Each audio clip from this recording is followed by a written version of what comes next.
Coming up on MovieBuff, Benicio Del Toro's back with a biopic in Che. Get ready for some serious air guitar in rockumentary Anvil.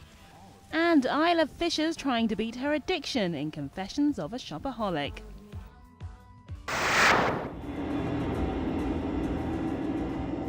It's an often used phrase, labour of love, but you'd be hard-pressed to find a better example than Benicio Del Toro and director Steven Soderbergh's latest film.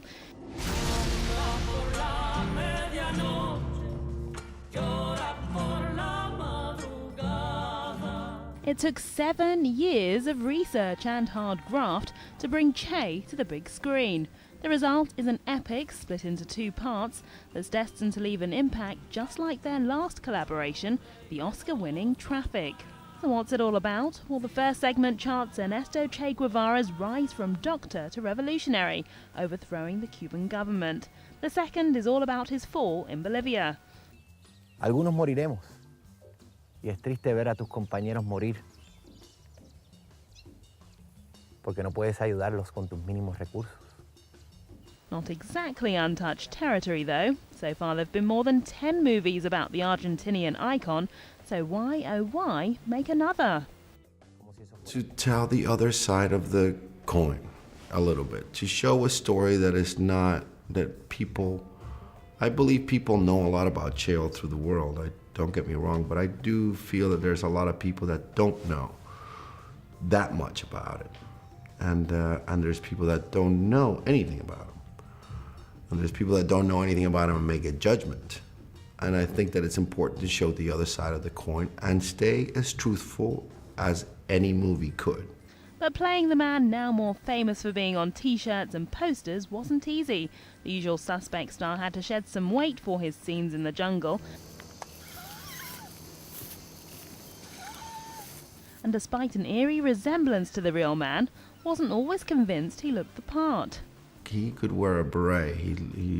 That beret looked good. So it was difficult to put on the beret and look at yourself in the mirror. It was like, you know, that only Che Guevara can look like that. I don't know. But you do it and you hope for the best. Well, I think he more than pulled it off. In a film that was lucky to get made at all after receiving no US funding, it's a gritty and realistic account, and it's easy to see why the 42-year-old has won a handful of awards. The only downside? Altogether, it adds up to over 4 hours of viewing.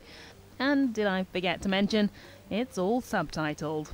But those involved have some advice for cinema goers. And I really think that the way to see them is one after the other with no more than 24 hours in between. So did you hear that, film fans? If you fancy giving Mr. Del Toro's movie a look-see, you'd better clear your diaries.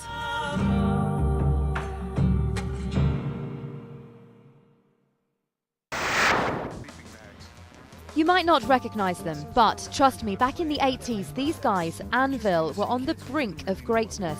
Anvil was one of those bands that just put on this really amazing live performance. They're a great band, yeah. I always liked Anvil. But they turned out to be the unluckiest band in rock and roll. Until now, that is, maybe. Anvil, the story of Anvil, is a well-constructed documentary that follows Steve Lips Kudlow and Rob Reiner, a couple of 50-odd-year-old Canadian friends who promised each other way back when they were just 14 that they'd rock together forever. And now here they are in their mid-50s and they're still doing it, and I think people are finding it quite unbelievable that they would be doing so when most rational people would have given up at least 25 years ago. That's director Sacha, the man who's behind this heartwarming look at 2 men who simply refuse to give up. When I look at Choice Children's Catering, they don't know that my band even exists. Welcome to Romania. The place is jam-packed. Given your reputation, you should be playing in front of 1,000 people every night, and you are not. However, things are now changing for the band. With all the hype and excitement around the film, the boys are getting more gigs, like this one that they did recently in London. So perhaps dreams really do come true. We're gonna do it together. We're gonna get there. We're gonna be rock stars. It's a dream. love their enthusiasm. Certainly, Sacha is happy with how his documentary is doing. And there's even now some talk that you could be seeing these boys on stage at this year's Glastonbury. There's a petition, actually, on the Anvil website, anvilmovie.com, and people have been signing up to this petition to try and get Anvil to play. So there's a bit of a public outpouring, and Emily Evis actually has gone on the record last week saying, we're aware of this and we're hoping to see if we can fit Anvil in. Anvil, the story of Anvil, is more than just a music movie. It'll take you on an emotional roller coaster that will see you laughing and crying, and maybe discovering a new rock band that looks set to finally be about to achieve their dreams and make it as real bona fide rock gods.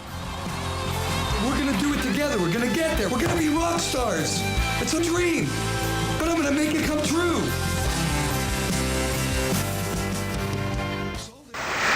The tagline says all she ever wanted was a little credit, but how much credit should you give the cast of Confessions of a Shopaholic when the current financial climate means that most people are clinging to their next paycheck rather than squandering it on a pair of Jimmy Choos?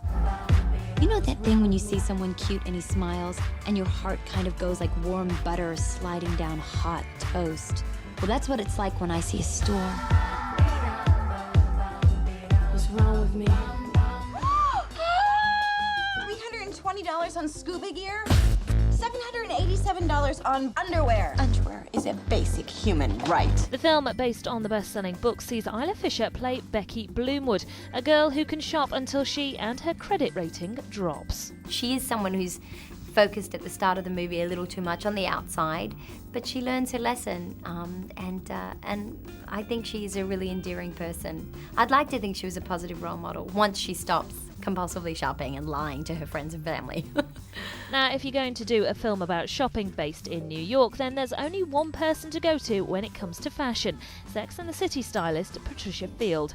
Unfortunately, she had her work cut out for her when it came to putting outfits together for Becky's boss, played by Hugh Dancy. She was dressing me as a character to look like somebody who didn't care about clothes, who was really badly dressed, essentially. So I'd like to think that we both had a new experience. And Isla was a little in awe of Patricia's fashion sense too. I was so nervous, and actually she was doing interviews and she said that she thought that I had good style.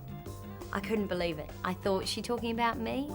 Has it kind of put pressure on though, thinking, this is like Sex and the City, it could go that way? I don't take that pressure on. I'm an actor and I'm playing a character who might be fashionable, but I can't spend the rest of my life, with hours in my closet trying to, make some kind of trendy outfit. I mean, I don't have time, unfortunately. There's also a good reason why Isla doesn't have time. She was juggling being a new mum whilst filming the movie.